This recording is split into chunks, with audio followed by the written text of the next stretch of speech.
queridas irmãs, queridos irmãos, começamos mais um programa O Espírito da Letra, embalado nessa linda música de Johann Sebastian Bach, que tem sido a marca dos nossos programas.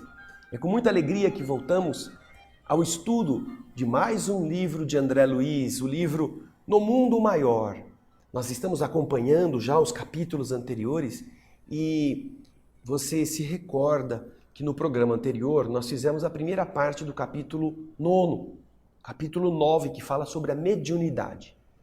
André Luiz, Calderaro e outros amigos estão estudando a questão do mediunismo, do animismo, e com as explicações que nós vamos obter neste capítulo, nós poderemos compreender melhor o funcionamento do intercâmbio magnético entre o mundo invisível e o mundo visível através do chamado médium.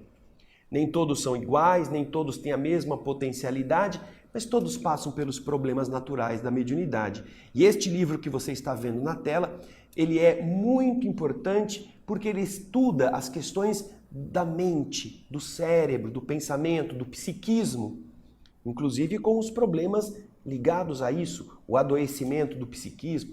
Então, agora você pega o seu livro, pega o capítulo 9 na segunda parte, que nós vamos começar do ponto que paramos na semana passada, no último programa, ok? Vamos ao texto, então. O instrutor silenciou por momentos e prosseguiu dizendo: não nos esqueçamos de que formamos agora uma equipe de trabalhadores em ação experimental. Nem o provável comunicante chegou a concretizar as bases do seu projeto, nem a médium conseguiu ainda suficiente clareza e permeabilidade, afinidade para cooperar com ele da forma mais adequada. Num terreno de atividades definidas, neste particular, poderíamos agir à vontade. Aqui, não. Nosso procedimento deve ser de neutralidade mental e não de interferência. Compreendendo, pois, que todos os recursos cumprem serem aproveitados no êxito, no sucesso da louvável edificação, nenhum de nós vai intervir, perturbando ou consumindo tempo.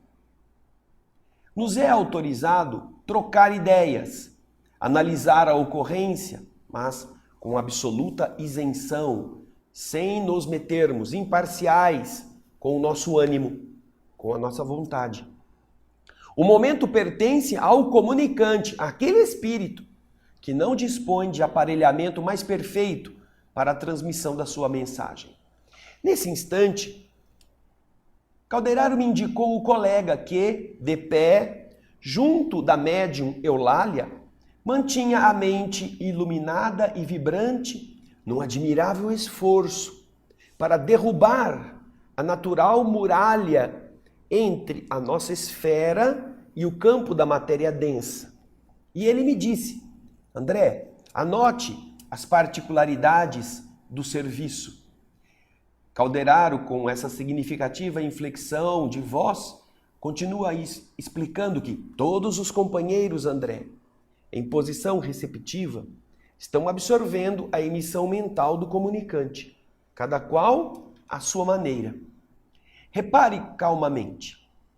Então André diz que ele saiu de onde estava e andou ao redor da mesa. E ele diz que viu que os raios de força positiva do espírito que ia transmitir a mensagem, o mensageiro, efetivamente incidiam em 8 pessoas, que eram os componentes da reunião. Reconheci que o tema central do desejo formulado pelo nosso amigo invisível, no tocante ao projeto de assistência aos enfermos, alcançava a mente, o cérebro dos que se conservavam em atitude passiva de meditação.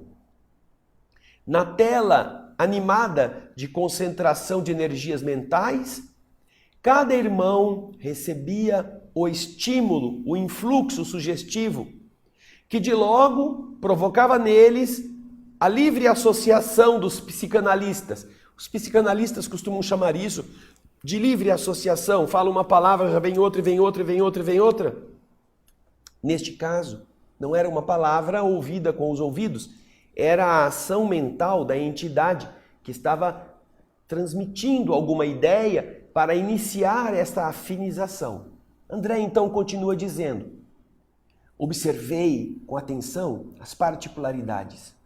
Ao receberem a emissão de forças do trabalhador do bem, um cavalheiro recordou comovente paisagem de hospital.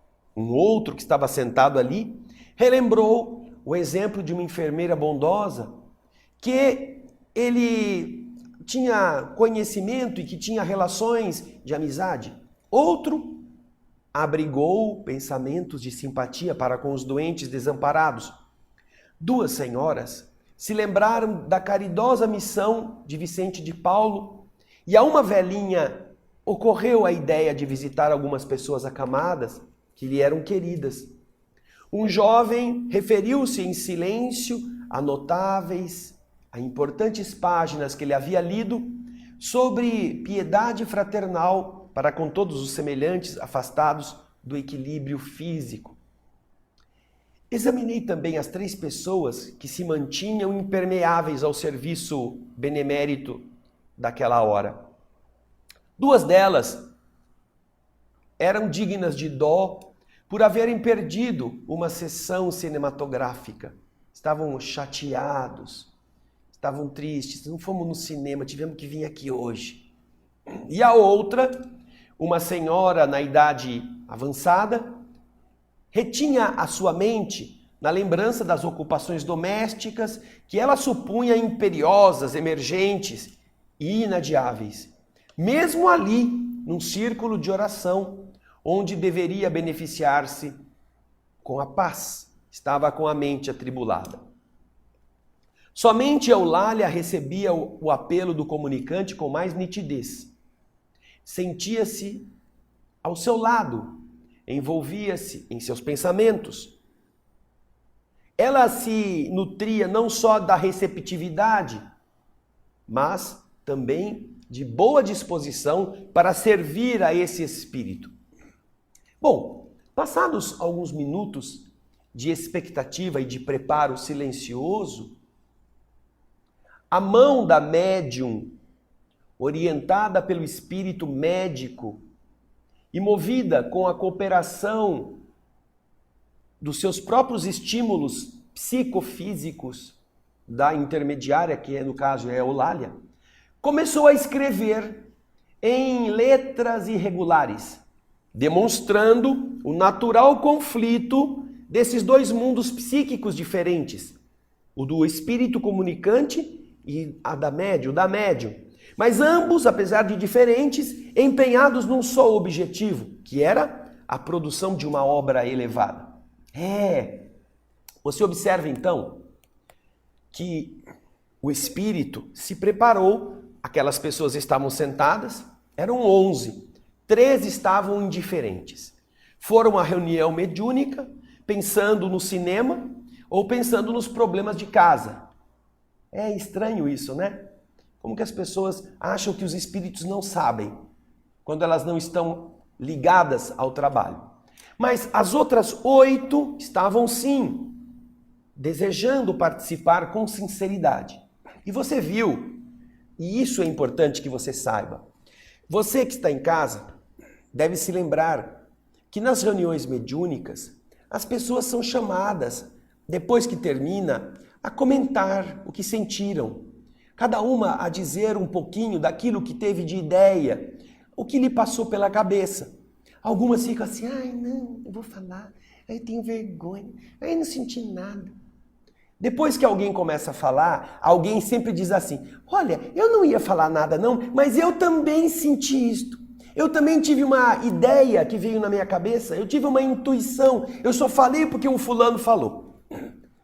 São mentes infantis que não entendem onde estão metidas num trabalho sério, num trabalho coordenado por espíritos, por inteligências superiores. Então ficam tímidos ou ficam, não vou falar porque é coisa da minha cabeça. Tem dúvidas, não se conhecem, não percebem o efeito, não estuda. A maioria dos médiuns não estuda, não se permite avaliar como as coisas são profundas. E você viu aí que apesar de o médium estar ligado ao espírito, queria dar a comunicação através dele, todos os outros 8 que estavam no ambiente estavam sentindo ideias correlacionadas ao tema principal. Você vê, um pensou em visitar o hospital, outro se lembrou de uma enfermeira que era muito dedicada, amiga dele. Outros 2 pensaram nas obras pias de São Vicente, ligadas aos doentes. Outra pensou na pessoa que ela conhecia que estava doente, que ela talvez telefonasse. Ou seja, não foi só a médium Eulália que tinha a tarefa, por ser a mais bem preparada, apesar de não haver uma sintonia perfeita com o espírito, de receber a mensagem. Os outros 8 estavam também recebendo. Agora, ela estaria sendo aquele veículo mais adequado para que fosse escrita. E quando começou a escrever, a letra era diferente, porque há uma dificuldade natural, ainda mais numa ausência de uma sintonia absoluta. Mas o espírito usou a médium, e nós vamos ver no próximo bloco o que é que ele transmitiu para o grupo, ok? É muito interessante, porque você vai ver qual foi o resultado, qual foi a resposta das pessoas que estavam ali diante de uma mensagem que o espírito, que está tentando há muito tempo ajudar aquele grupo, veio transmitir. Mesmo com os outros 8 sentindo coisas parecidas. Eu espero você daqui a pouquinho. Não saia daí não, hein? É rápido. Até já.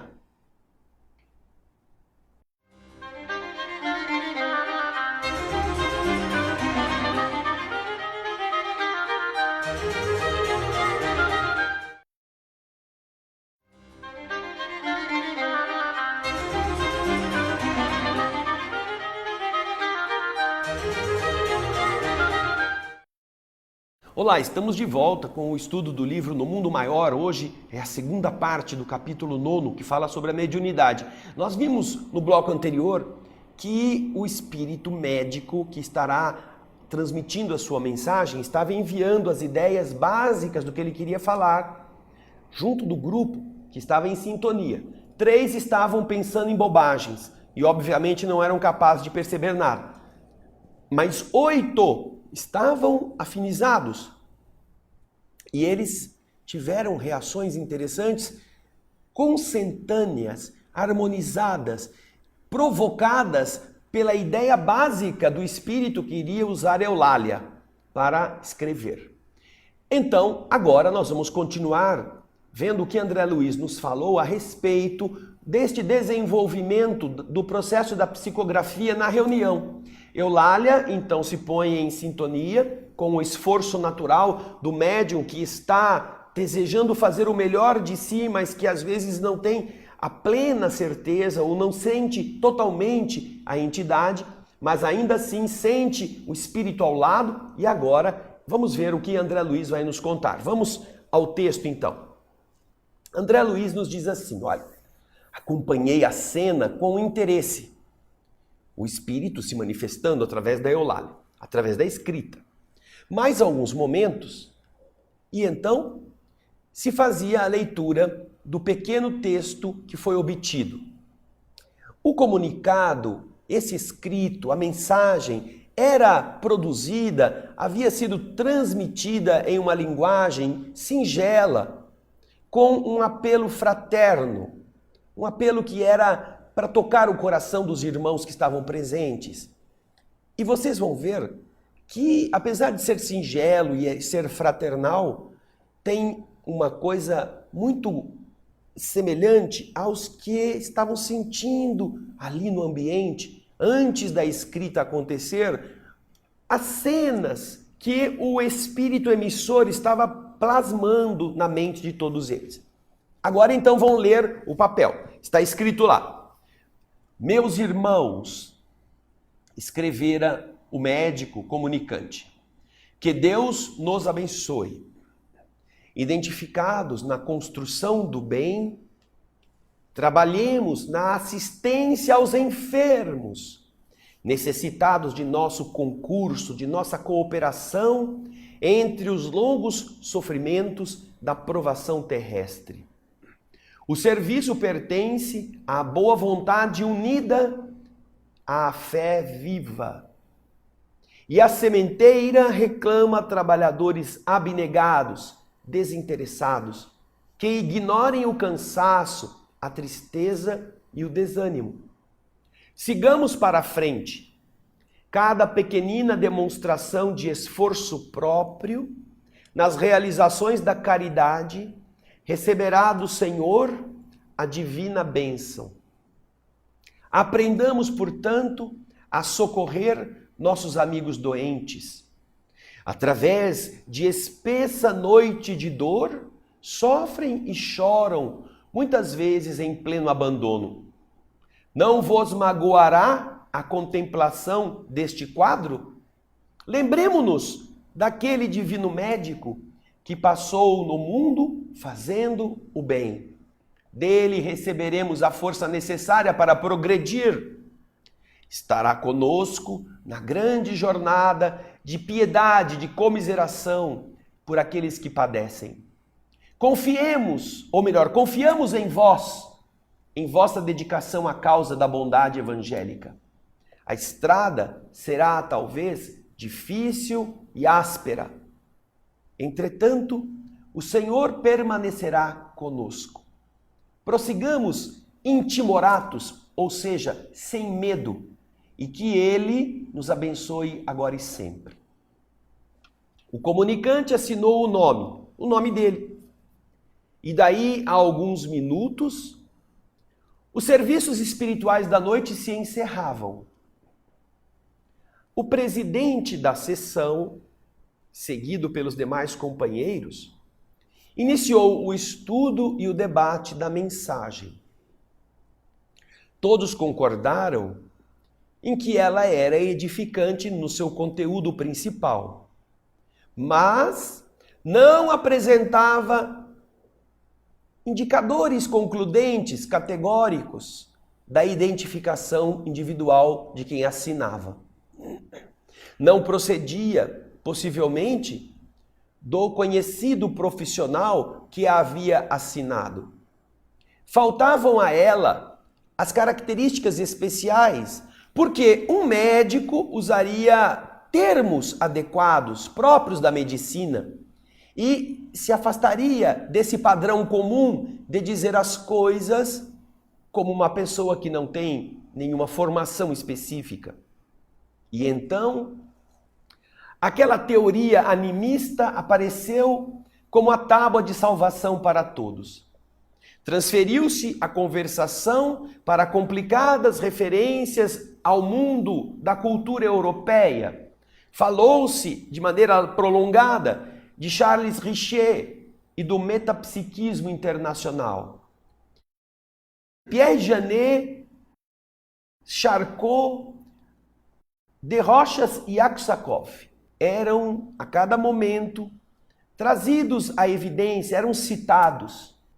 O comunicante, o espírito, em nosso plano de ação, desapontado, dirigiu-se ao meu orientador Calderaro e comentou: ora essa, jamais desejei despertar semelhante polêmica doméstica. Nós queremos alguma coisa diferente. A nós nos bastaria um pouco de amor pelos doentes, nada mais. Calderaro sorriu, sem dizer uma palavra, e, preocupado com outra coisa mais importante, aproximou-se de Eulália, a médium, que estava entristecida. A médium ouvia as definições preciosas com indomável amargura. Perturbava-se a sua mente, agora recoberta de denso véu de dúvida. Aquela argumentação na conversa escurecia o seu entendimento. Seus olhos marejavam-se de lágrimas que não chegavam a cair. Abeirando-se dela, então o instrutor falou com bondade. Vocês estão vendo como as coisas são? Vamos pensar o esforço que o mundo espiritual teve. Criou o ambiente adequado, harmonizou todos os que estavam ali, isolou os 3 indiferentes, permitiu que o Espírito viesse, além dele, os outros instrutores que estão presentes, fez com que todos pudessem ter alguma ideia de enfermidade, de doença, de atendimento.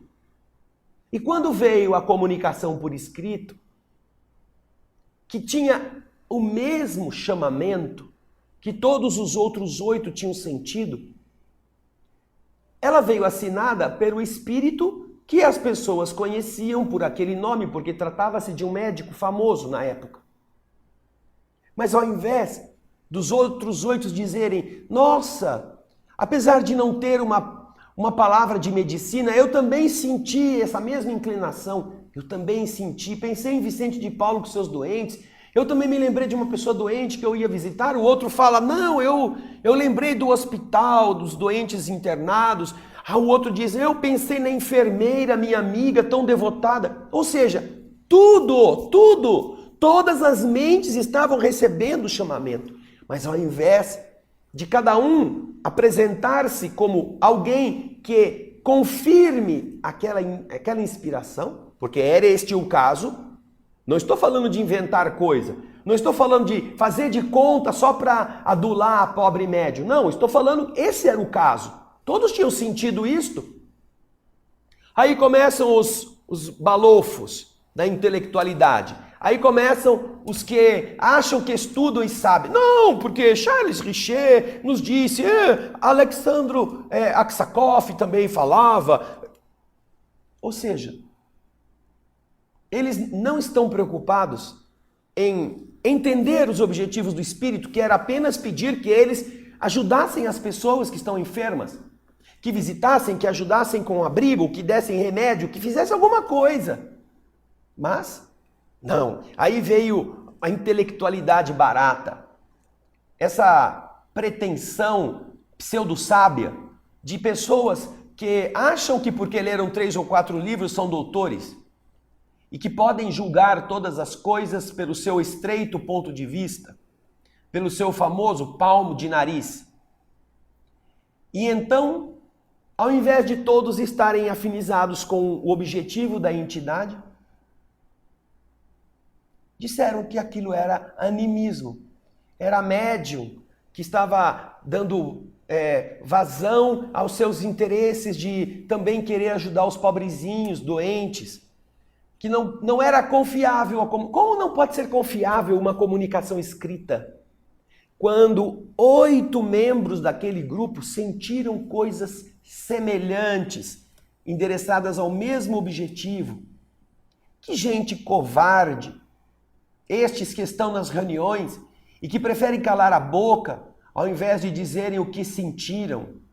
Só porque alguns que parecem mais enfatuados, mais balofos no seu saber, começam com essas teses ridículas, que certamente podem ser aplicadas em alguns casos, mas que muitas vezes massacram a boa fé e a boa vontade das entidades que têm que tolerar esse tipo de ignorante sábio, para que eles tenham mais uma chance, para que tenham uma outra reunião e quem sabe se comunique um outro espírito. Se o espírito tivesse assinado Zezinho da esquina e que ninguém soubesse que era médico, aí eles iam dizer outra coisa. Ah, mas um espírito Zezinho da esquina, ninguém sabe quem que ele é. Como é que ele vem falar assim, dizer que é um espírito necessitado? É que eles eram preguiçosos. Esses que estavam ali tentando sair pela tangente não queriam saber de serviço. Não queriam saber de pegar as coisas no pulso e seguir aquilo que o Espírito tinha pedido a eles. Amar o próximo de verdade. Então você vê, e aí coitadinha da médium, não é? Porque está de boa fé, está ali sendo o objeto que o Espírito utiliza para trazer a mensagem. Ela é, de forma indireta, apesar de eles não terem dito isto, ela é aquela que, olha, mas então por mim falou alguém que é falsificado, é um enganador, um espírito que não é o melhor, que não é isto, eu que inventei, quando ela tem a mente clara de que não foi ela que inventou. E agora, então, nós vamos ver no próximo bloco o Calderaro cuidando desse espírito. O amor que abraça aquele que é jogado na rua pelos seus semelhantes, a pobre médium. Então, daqui a pouquinho a gente vai ver o que o Calderaro fez para reerguer o ânimo dessa criatura. Eu espero você.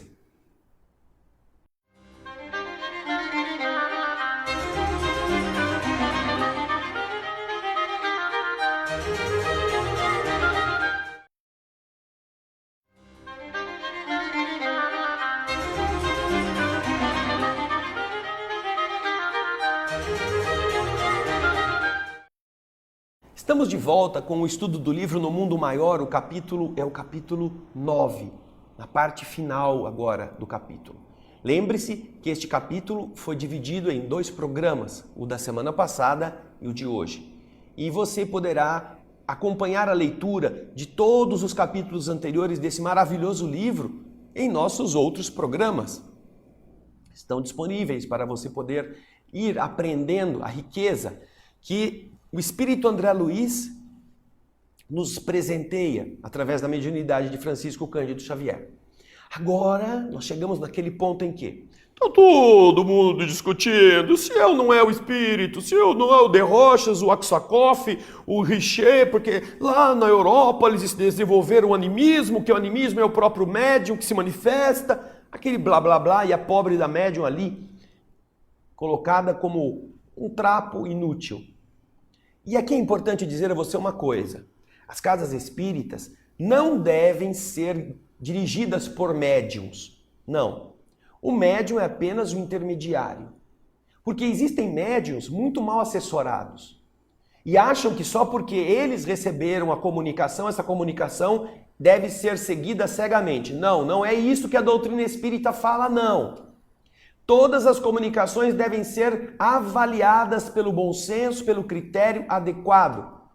Mas neste caso, vocês puderam ver a descrição de André Luiz, que havia 8 pessoas sentindo as mesmas ideias basicamente na sua origem, naquilo que ela significava.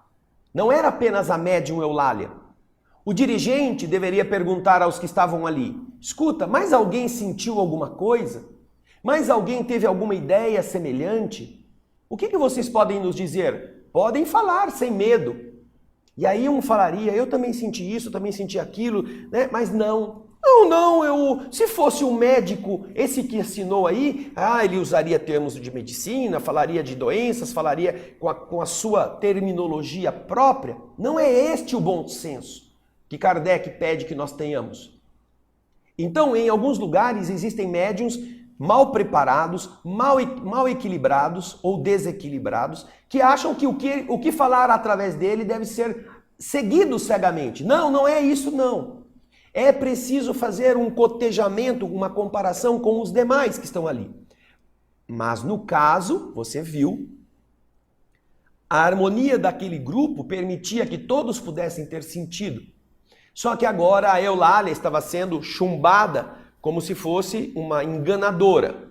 Então nós vamos agora continuar a leitura naquela parte em que Calderaro vai se aproximar da médium para ajudar a pobre medianeira a que ela não se entregue ao desânimo.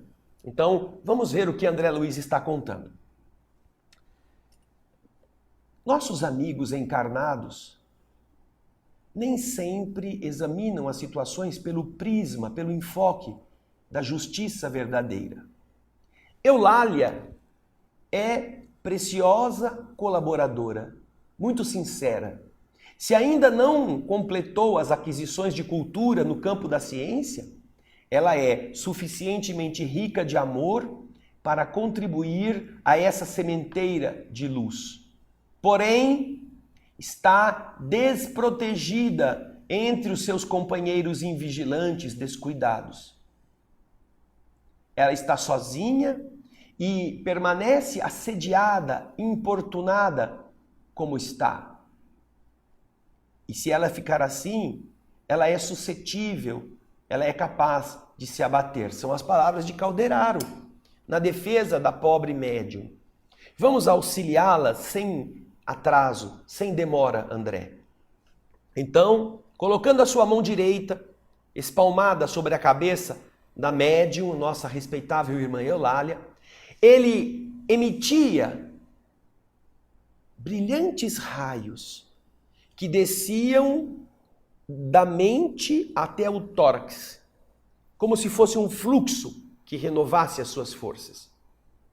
A médium, que estava sentada ali à mesa, que antes parecia torturada, com muito custo refreando a natural reação a essas opiniões que estava ouvindo, se acalmou novamente.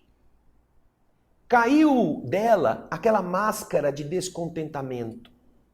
A tristeza destrutiva se dissipou. Os centros do seu perispírito, os chakras, voltaram à normalidade. A epífise, a famosa glândula pineal, passou a irradiar uma luz branda. As nuvens de mágoa que começavam a se desenhar em sua mente desfizeram-se como fumaça, quase que por encanto.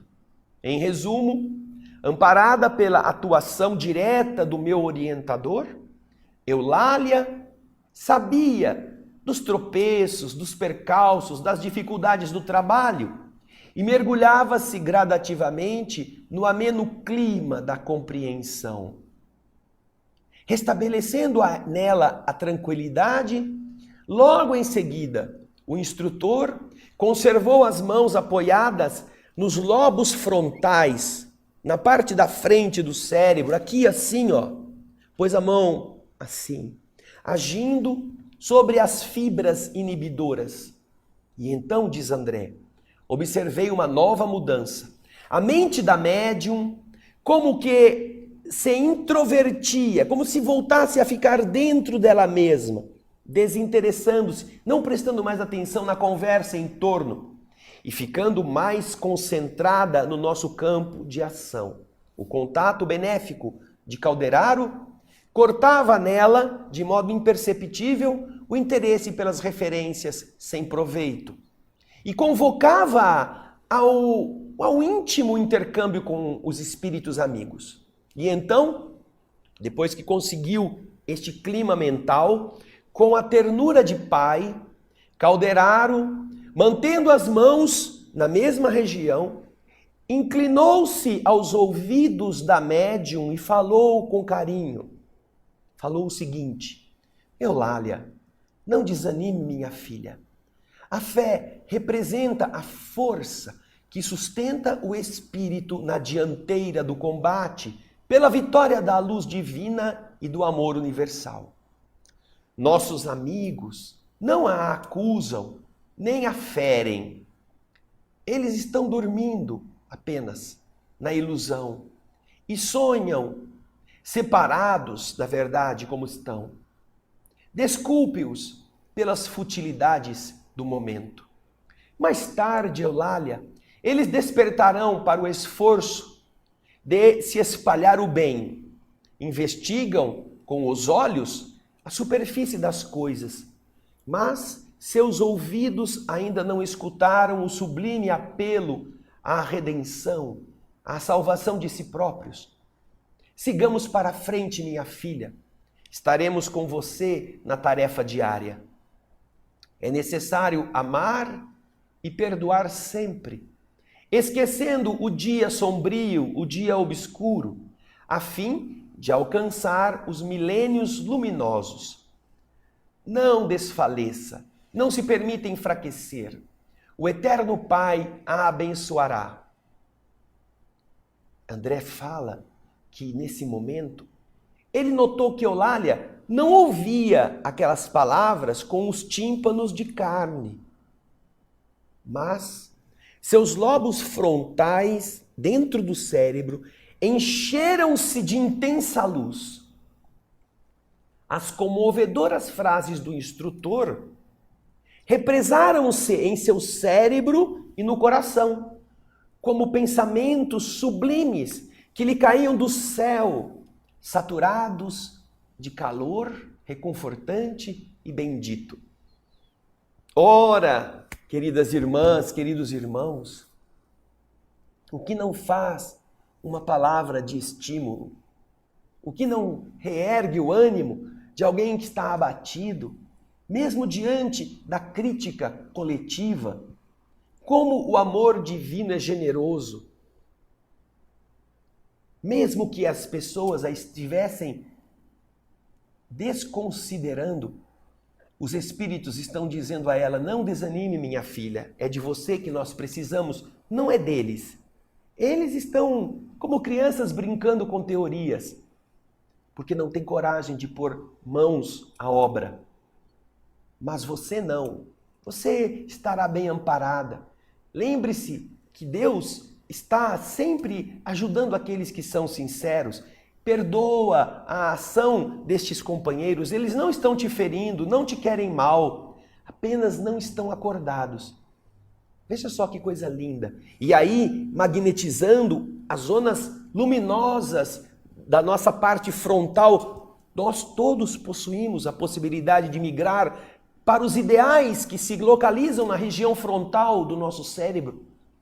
André Luiz diz que viu aquilo inundar-se de luz, luz que caía ao coração da própria médium, fazendo-a se sentir mais calma, dando a ela aquilo que, na verdade, a resposta de Deus pode abastecer quem deseja se alimentar dela. Esta resposta deveria ter vindo dos seus companheiros. Se todos estivessem de boa fé, imagina que reforço positivo não teriam dado. Imagina que coisa linda não teria nascido daquele pequeno pedaço de papel que é confirmado por todos os outros que também tiveram ideias benemerentes na mesma área. Porque se um tivesse pensado em tirar gente da rua, o outro tivesse pensado em abrir uma creche, o outro tivesse pensado em fazer uma casa da sopa, o outro tivesse pensado em fazer um asilo, tinha alguma coisa errada, não é mesmo? Porque são 8 receptores, cada um captando coisas diferentes. Não seria uma coisa que confirmasse a mensagem. Mas as 8 mentes tiveram ideias no mesmo caminho, no mesmo sentido da mensagem recebida. Isso sim. Todas elas poderiam estar sentindo isto e sendo ferramentas do bem. Mas sobrou para a pobre Eulália ser achincalhada assim, sem qualquer consideração. Mas os espíritos amam quem é honesto, amam quem é verdadeiro, amam quem é sincero. E apesar de ela não ser uma doutora, ela era sim a ferramenta que eles iriam continuar a usar. E é isso que eles estão fazendo agora para consolar, para que ela não se estrague por um orgulho ferido, que é o que costuma acontecer com os médiuns. Eles falam da caridade, falam da humildade, mas quando são confrontados por alguma coisa que os entristece, se afastam ou se revoltam. Outro problema que tem e não sabem. Nós vamos então para o último bloco, quando vamos ver o término deste ensinamento precioso. Eu aguardo você.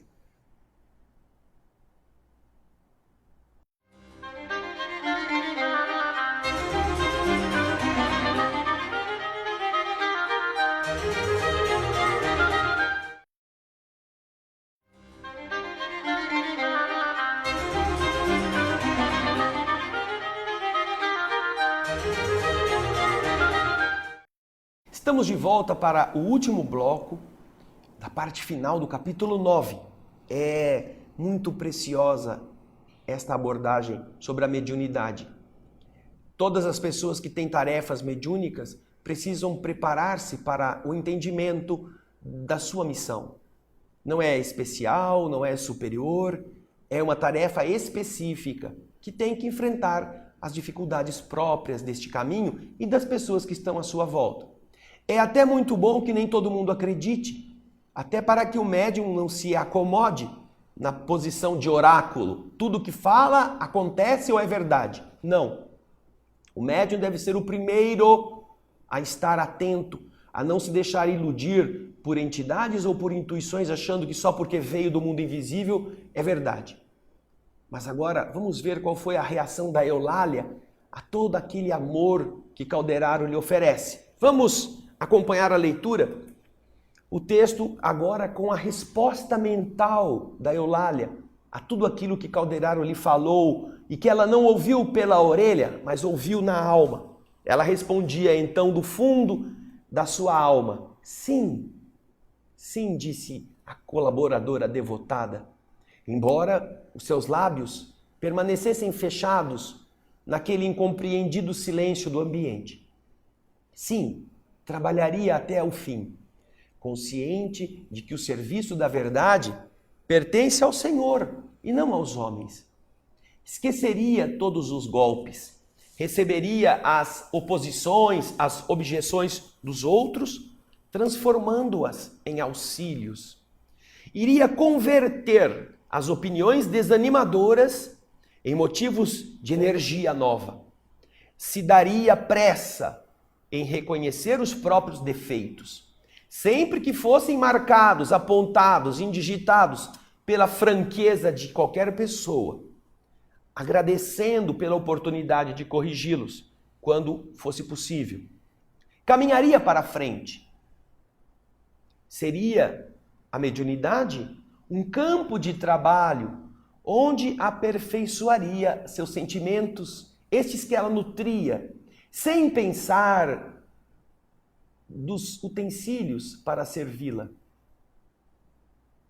Que lhe importavam, com efeito, as dificuldades da psicografia, se o seu coração estava pulsante e disposto a amar? Sim, ouviria as sugestões do bem antes de tudo. Seria fiel a Deus e a si mesmo.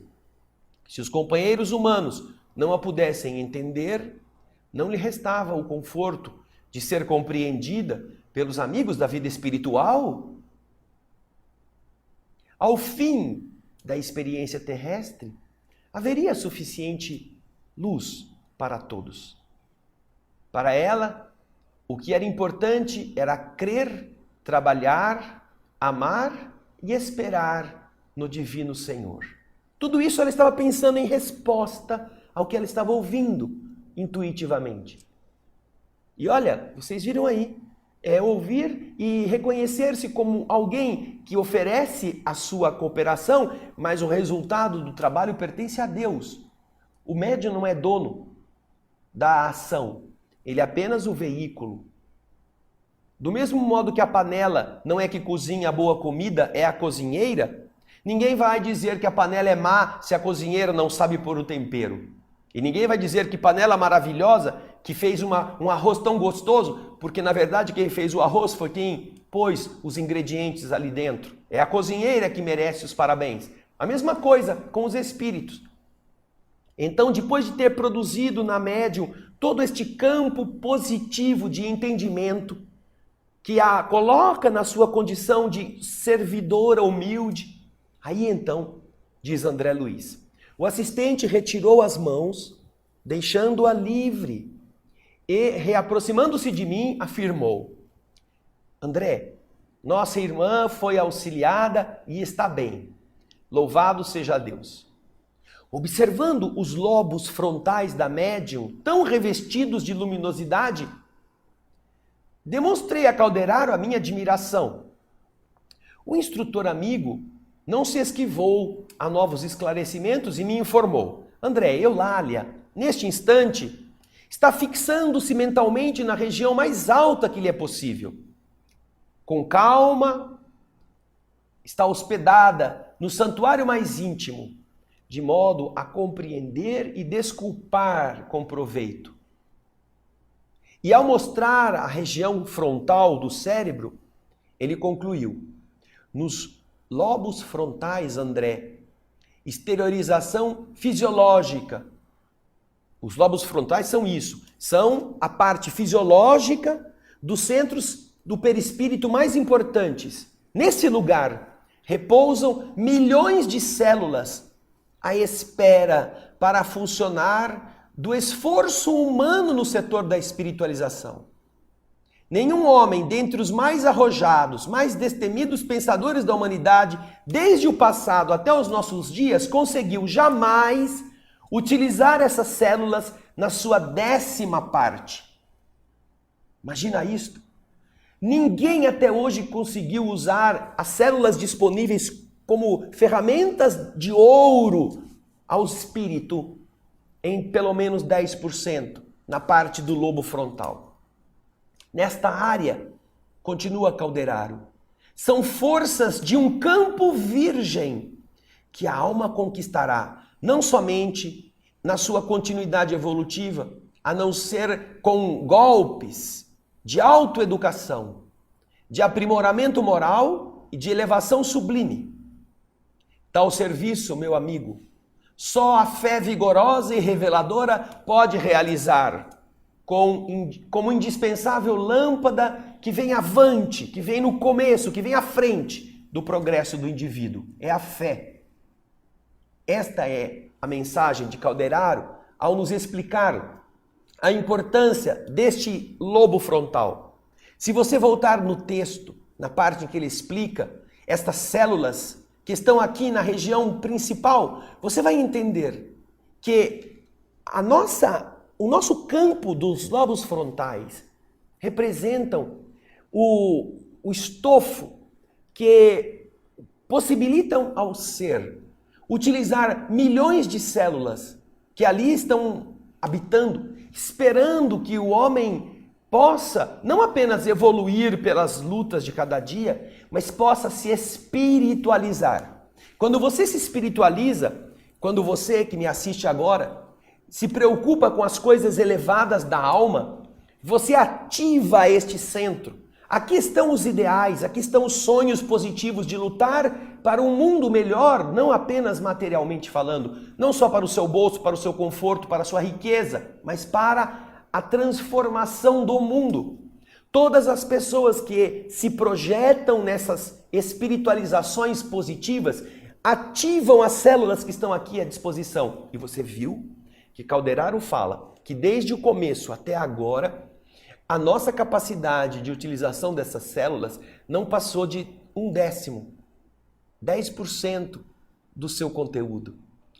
O restante está virgem, esperando que a nossa fé, esta fé que não é acreditar cegamente, que é ao contrário, não desanimar, enfrentar os problemas, não se contaminar pelos problemas, mas enfrentá-los com o destemor, a alegria, vendo o obstáculo como um desafio benéfico, vendo a pessoa difícil como uma irmã que vai servir de degrau e não de parede, vendo aquilo que nos entristece ou nos prejudica como um teste para a nossa rigidez de vontade, no esforço de construirmos um mundo melhor.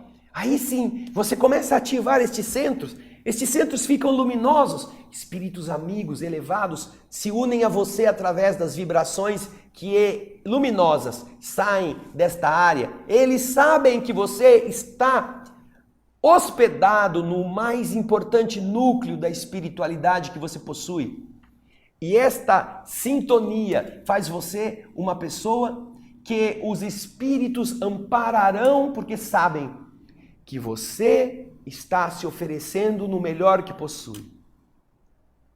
Existem algumas pessoas que frequentam instituições religiosas de todos os tipos com interesses mesquinhos, interesses menores, interesses econômicos, interesses de fama, vaidades.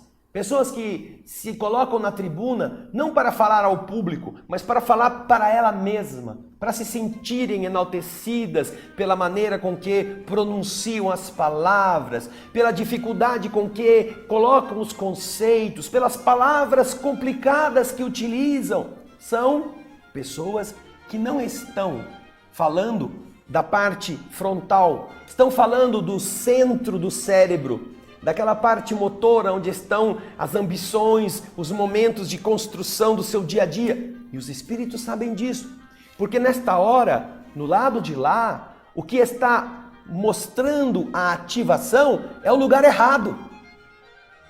Ele pode falar de Jesus, pode falar de amor, mas o que está ativado é o centro que indica que não é isso que ele está sentindo, que essa pessoa não está interessada em nada do que está falando, que ela está pensando lá no cinema que ela não foi, na casa que ela não arrumou, na namorada que ficou esperando, na viagem que ela está programando, no dinheiro que ela vai ganhar na semana que vem, na construção dos sonhos materiais que ela agora vai pedir para os espíritos ajudarem. É aí que está a sua mente. E é por isso que as companhias espirituais elevadas não podem estar constantemente ajudando com a manutenção de objetivos constantes junto deste indivíduo. Ele é um bom falador, é um bom pregador para aqueles momentos, para ajudar alguns outros a pensarem no bem, mas ele mesmo não está interessado em fazer o bem. É a história do homem que perguntou numa aldeia onde que tinha um leão, onde que o leão ficava, e ele estava armado, e aí alguém falou assim, não, ele aqui, ó, esse homem aqui, ele sabe onde o leão está, ele vai levar você lá. Aí o homem disse, não, eu não quero encontrar o leão, eu só estou procurando o rastro dele. A maioria das pessoas só está procurando o rastro de Jesus, não quer encontrar Jesus, porque dá trabalho colocar-se na região frontal, dos lobos frontais e iluminá-los. Mas é aí que está o nosso amanhã. Se nós não quisermos isso, permaneceremos muito mais tempo no sofrimento. Puxa vida, que coisa linda que este capítulo nos mostra. Agora o capítulo 10, gente, se prepare, porque é outro portento de ensinamento. Mas isso é para a semana que vem. Eu agradeço a sua audiência, o seu carinho, a sua presença e esperamos você no próximo O Espírito da Letra. Muito obrigado e muita paz.